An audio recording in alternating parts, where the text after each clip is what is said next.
नमस्कार साथियों, ज्योतिष की चर्चा में आप सभी के बीच उपस्थित हूं।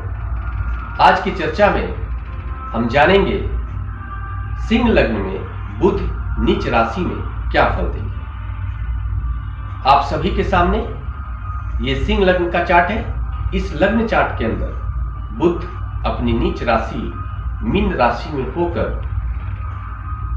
बैठे हुए हैं और इसके क्या परिणाम होंगे इसको हम लोग समझेंगे। इस लग्न चार्ट के अंदर सिंह लग्न के चार्ट में बुध मीन राशि में होकर अष्टम भाव में विराजमान है। इसके क्या फल होंगे आप सभी जानते हैं। बुध दो राशियों के स्वामी ग्रह होते हैं, मिथुन राशि के स्वामी ग्रह और कन्या राशि के स्वामी ग्रह बुध होते हैं।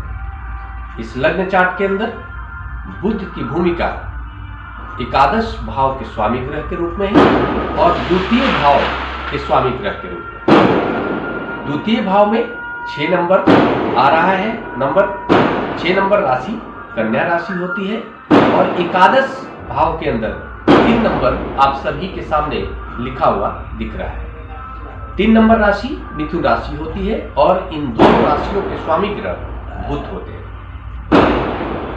कोई भी ग्रह जब भी किसी भी घर के अंदर नीच राशि में होकर बैठता है तो सबसे पहला उसका नकारात्मक प्रभाव उस घर पर पड़ता है जिस घर में जाकर बैठता है, और साथ में वो जिन क्षेत्रों का कारक ग्रह होता है उन क्षेत्रों पर नकारात्मक प्रभाव देखने को मिलता है।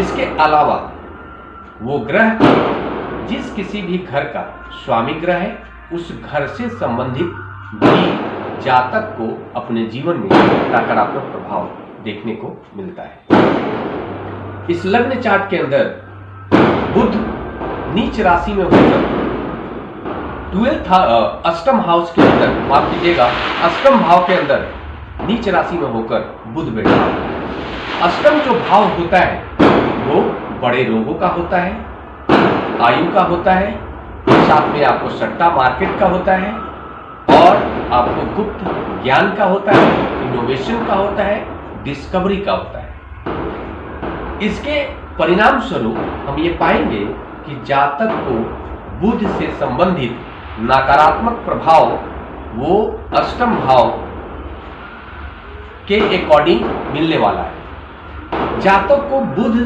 से जो भी रोग होते हैं उस तरह के रोगों से सावधान रहने की आवश्यकता है, और बुध स्किन डिजीज को रिप्रेजेंट करता है, इसलिए ऐसे जातक को स्किन से संबंधित खासकर समस्याओं का ख्याल रखना जरूरी होगा अपने जीवन में। बुध नीच राशि में होकर अष्टम भाव में बैठे हुए हैं। इसका मतलब बुध का संबंध एकादश भाव से बन रहा है और बुध का संबंध द्वितीय भाव से बन रहा है।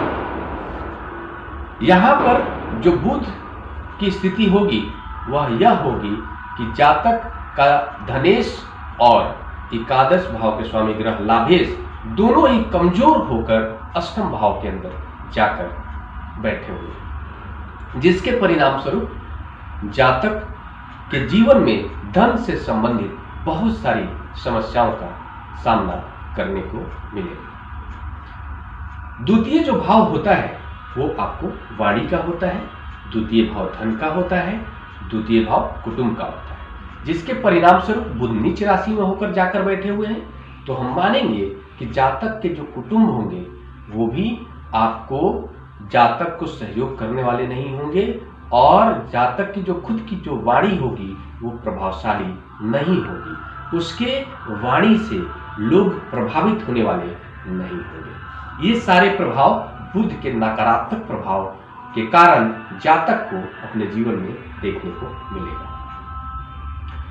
बुध का नकारात्मक प्रभाव होने के कारण द्वितीय भाव धन का भी भाव होता है और बुध नीच राशि में होकर जाकर बैठा है, जिसके कारण जातक को एंसेस्ट्रल जो भी प्रॉपर्टी होती है, जैसे बहुत सारे लोगों को पूर्वजों से प्रॉपर्टी मिलती है विरासत में, उन सारे क्षेत्रों में भी जातक को नकारात्मक प्रभाव देखने को मिलेगा। दूसरी स्थिति हम ये पाते हैं कि जातक का धन का जो भाव होता है वो कमजोर है, लेकिन अगर लाभ भाव मजबूत है तो ऐसी स्थिति में जातक अपने पराक्रम के बल पर वो धन अर्जित करता है। लेकिन यहाँ पर स्थिति थोड़ी नकारात्मक ज्यादा हो गई, कारण एकादश भाव के भी स्वामी ग्रह बुध ही है।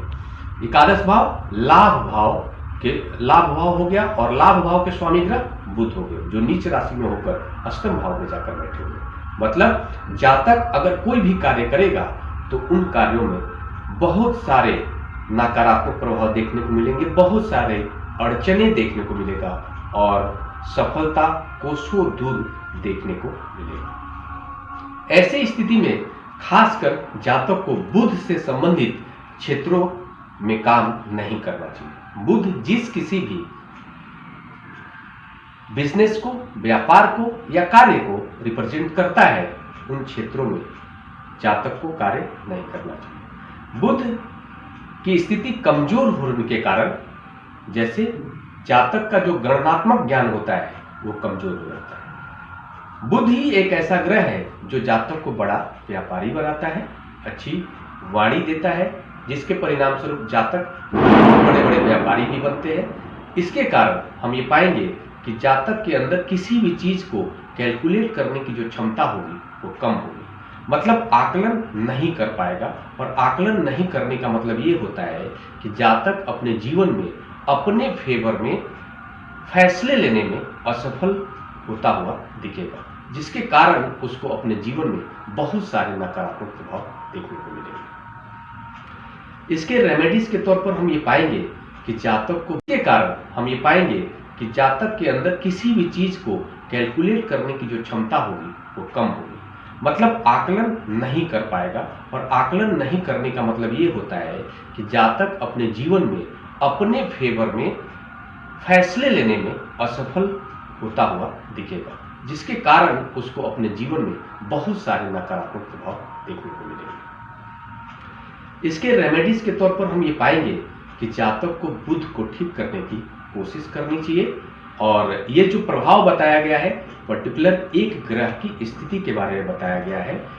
बाकी सारे 8 ग्रहों की भूमिका लग्न चार्ट के अंदर कितना मजबूत है, कितना नकारात्मक है, कितना सकारात्मक है, उस पर निर्भर करेगा कि बुध का क्या प्रभाव होगा। इसी के साथ नमस्कार। अगले विषय पर चर्चा के लिए आप सभी के बीच मिलूंगा।